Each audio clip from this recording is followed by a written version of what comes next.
Hello there, I'm the 40k Renegade and today we're going to be talking about orcs. Now, if you've got the orc manual, turn to page 88, the warband.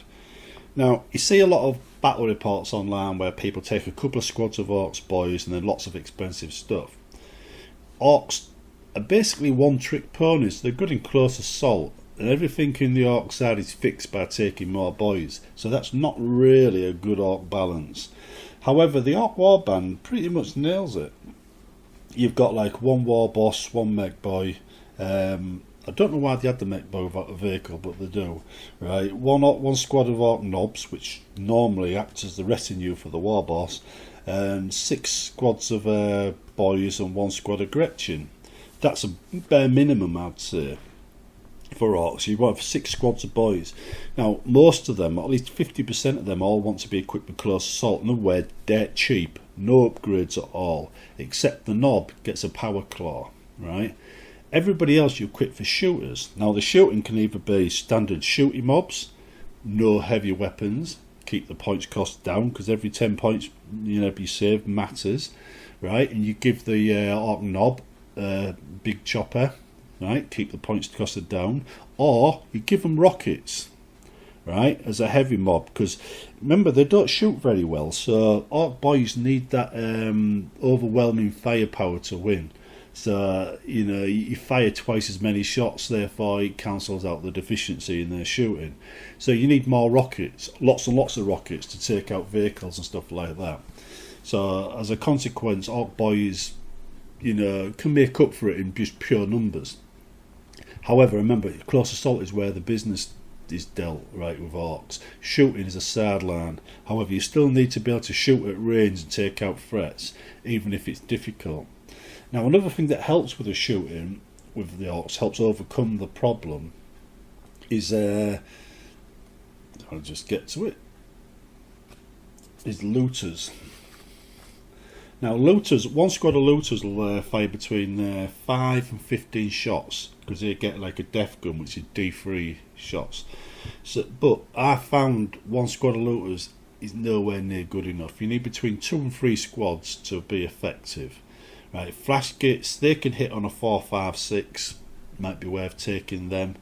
But they're 110 points, they're very expensive for orcs, where looters are only 70 points. Plus, if you upgrade them to mechs, you can swap out some of those death guns for custom mega blasters and other weapons, which are basically like plasmas or melters, that kind of thing. And you can actually take out vehicles, dreadnoughts, and all kinds of stuff. So you can use the looters to supply some heavy firepower, for when you need it. So looters are a good support unit. However, remember, orcs aren't very good shooting, so you need to take more to make up for it.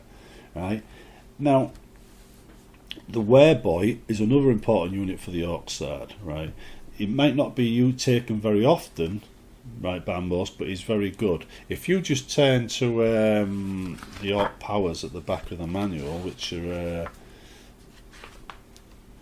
page 101, you look at the powers there, right? If you just take a level 1 wereboy, he's going to get 1 roll off of that, and then he's going to get frazzle automatically.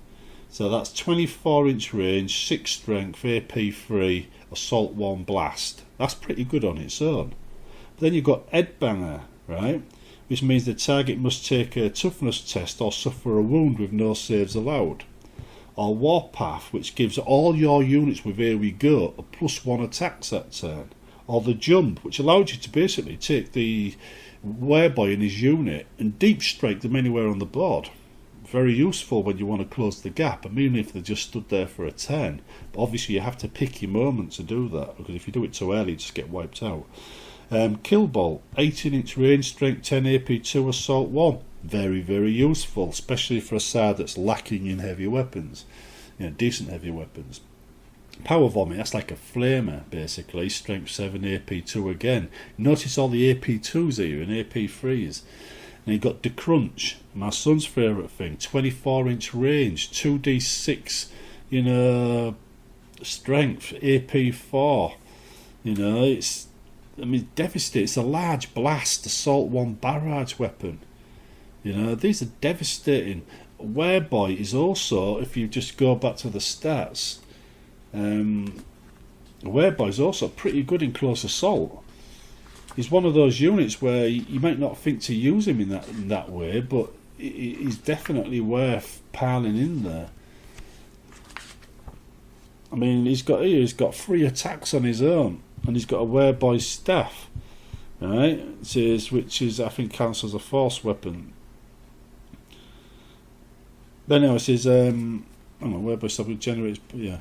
But anyway, it says he gets 3 attacks on his own, and he's got the same stats as things, but he's got 2 toughness, and he's got an initiative of 3. What's the boy's got? I think is it 2 standard, is it?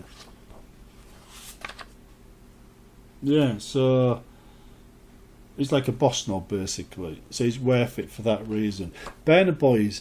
Some have suggested using them in a Gorkanaut or Morkanaut. They charge forward and then the doors open, they pile out, fry everything. Good strategy, really. It would work. Plus, if you've taken 6 squads of boys, you've got enough men on the field to be able to take a few luxury items like a Gorkanaut or a Morkanaut. So that might work. Also, remember, right, blast areas are your friend when it comes to orcs. If you fire a big shooter and you miss, you've missed. Simple as that. But you fire anything with blast marker and you miss, it's going to hit something else. It deviates somewhere else. So blast markers are your friend. So when you're talking templates, like flamer templates, they get D3 strength 4 hits usually when they're, called the Wall of Death, I think it is, or something, Wall of Flame, whatever it is, special rule. And when someone charges you, that means 5 burner boys are going to get 5 D3 automatic hits against any unit charging them. And remember, they're still orcs, so they still get 2 attacks minimum, even if they're charged. Chances are you're going to take a few of the enemy out as they charge you. So the strategy using the Gorkanaut or Morkanaut actually helps. Also, the Gorkanaut or Morkanaut's a walker, so it always faces the enemy with its highest strength armour. And they carry the Claw of Gork or possibly Mork, which is a strength 10 AP1 weapon. So you're getting close assault with that as well. That's actually quite good. So that's a strategy in itself right there. And they get 4 attacks and they've still got initiative of 2. Even the rear armour's 12. So it's not too bad. I mean, most walkers suffer a little bit on most sides, but not them. Killer cans, 50 points, but they're Gretchen. Alright, so they've got shoot better. Also, they've got 11 armour, which means you can't take them out with bolt guns. So they're immune to normal fire. You've got to hit them with something expensive, but they only carry a killer or a can claw and a big shooter or an upgrade. So you can lay on quite a bit of firepower with these. It means the enemy has to take them out, but they're 50 points each. However, these are basically your long range firepower, but they're also cannon fodder. The unit, they look more scary than they are. However, the killer can, right, the can claw, it's very, very useful. Don't ever underestimate it. I've actually had my killer cans go toe to toe with various things and done really well because of that can claw. So well worth keeping on your list of things to do. Death Dreads though, they're pure close assault. You're going to give flamers to them, right? Generally, or big shooters and flamers, but you want to get them in close assault. So as many tactics you can add to them, the better, right? But don't just take 1. If you just take 1, it'll die. Take 2, take 3, right? It says, and that'll make up the numbers. Met guns, very useful for long range. But remember, right, orc boys tend to fill the battlefield, so these are going to be stuck behind your lines with nothing you can shoot at. So in the end, right, unless you've got a clear field of fire, they're useless. So you might want to take lobbers, which can fire over things, but they've got a very short range. Battle wagons, definitely on your list, right? Especially if you get the upgrade kit. The upgrade kit from Games Workshop for it is actually it contains a lot of good stuff. It's got a lobber on it, for instance. The artillery piece, it can fire over things, but it also gets the kill cannon. The kill cannon itself is pretty nifty. It might reduce how many men your battle wagon can take, but at the end of the day, it's pretty nasty piece of work. It's got like 24-inch range 7, and it's an AP3 and a large blast. I've wiped out whole squads of Marines with my kill cannon, and because it's a large blast, remember folks, it's a friend of the Orks. Orks are crap with normal non-blast weapons. You've got like a Marine might hit on a 3 normally. Give him a blast marker, he's going to hit on a 5. You know, because it's a 5 or a 6. It's like a 1 in 3 chance of it's going to stay put. So it turns a Marine into an Ork, but it turns an Ork into something useful, right? So when you add a blast marker to anything, they're a friend of the Orks. You might not, and it's very Orky to hit something you wasn't aiming at. But anyway, it says you can equip the battle wagon with rockets all round if you want to take out tanks, or heavy bolts if you want to take out, well, not heavy bolts, big shooters if you want to take out infantry. They're very, very good. I've actually never had a bad game with a battle wagon. It always, you know, deliver the goods.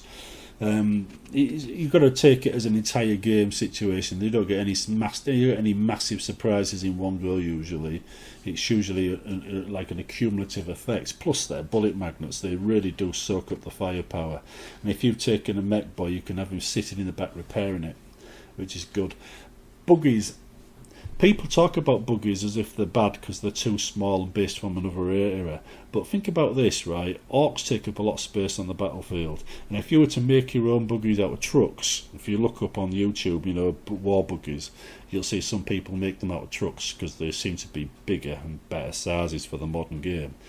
But Orks take up a lot of space on the battlefield, so war buggies aren't really that bad if they're a bit smaller, because they take up less space, you can fit more on the gaming board. However, the unit of choice when people are going for that kind of thing is actually Deathcopters. Deathcopters have a twin-link big shooter as standard. They're a bit more expensive at 30 points, but you know, they're you can get all the same weapons. Plus you can also get a custom Mega Blaster, which is like the 8 Strength 8 AP2 attacker from AP3 attacker, I can't remember which. But it's a way of jetting around the thing on a jet bike, blasting the hell out of things.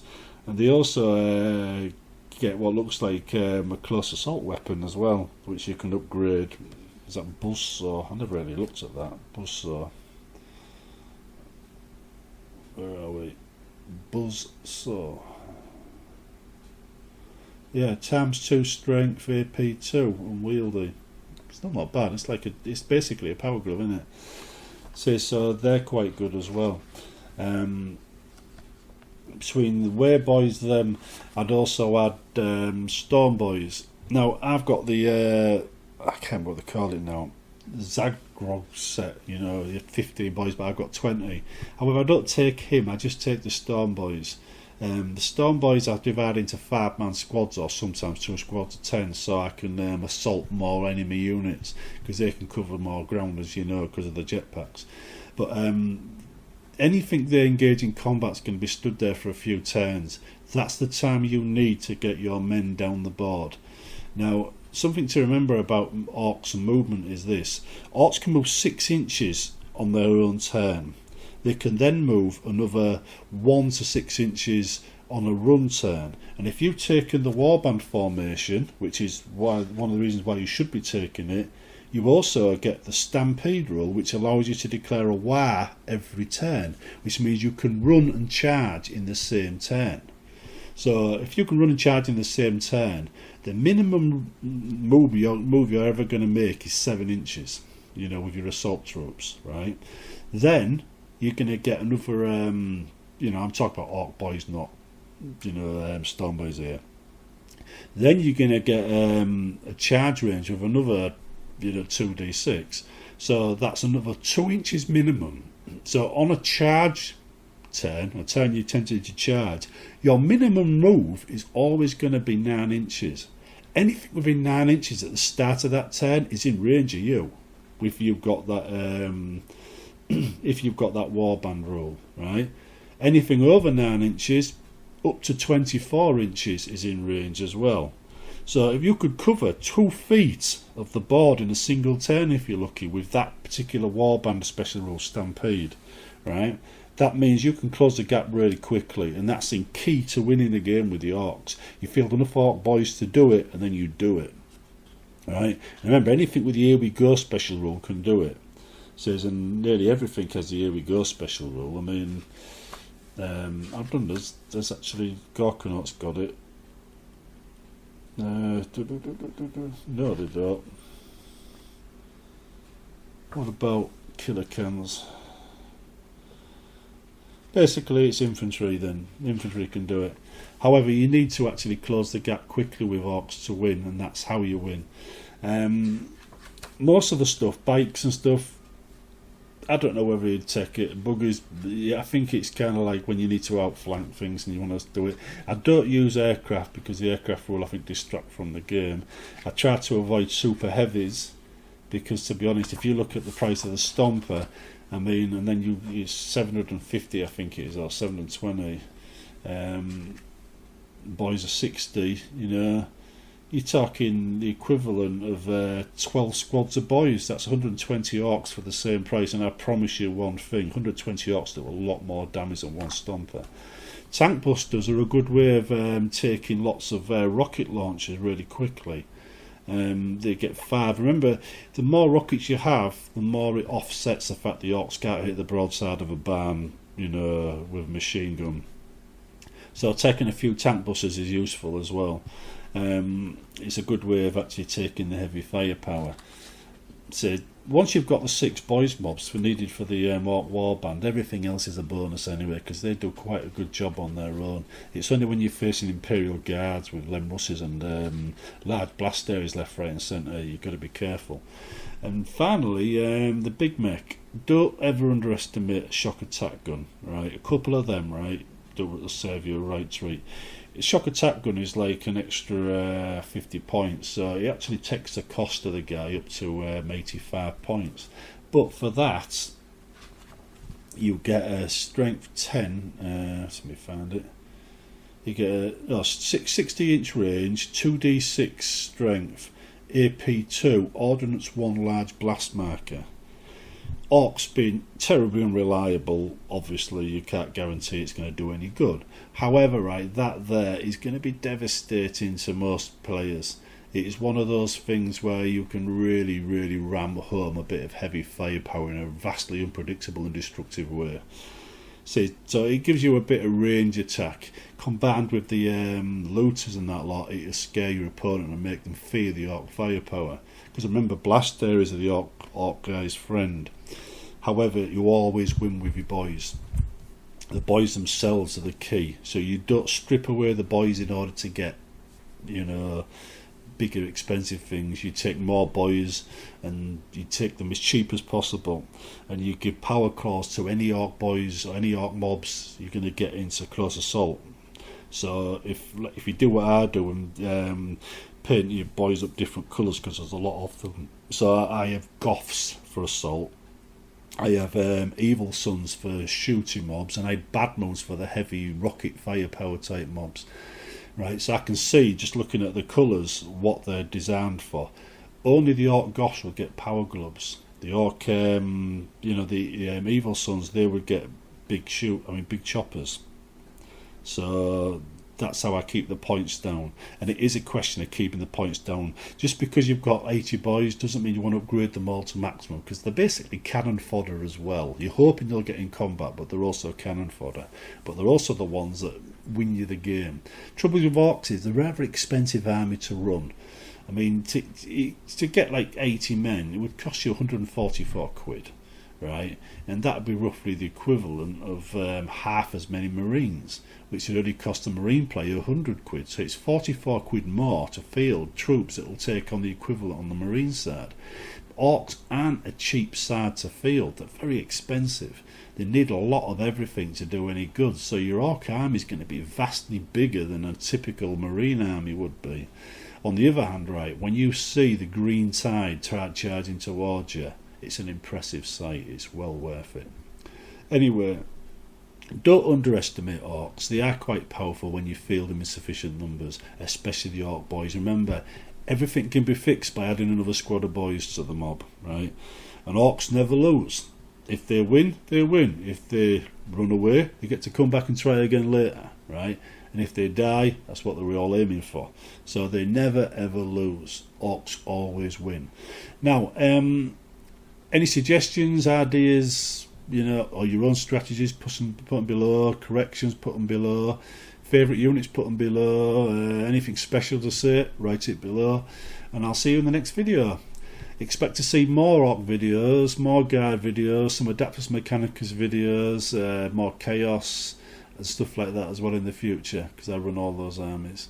And demons, don't forget demons.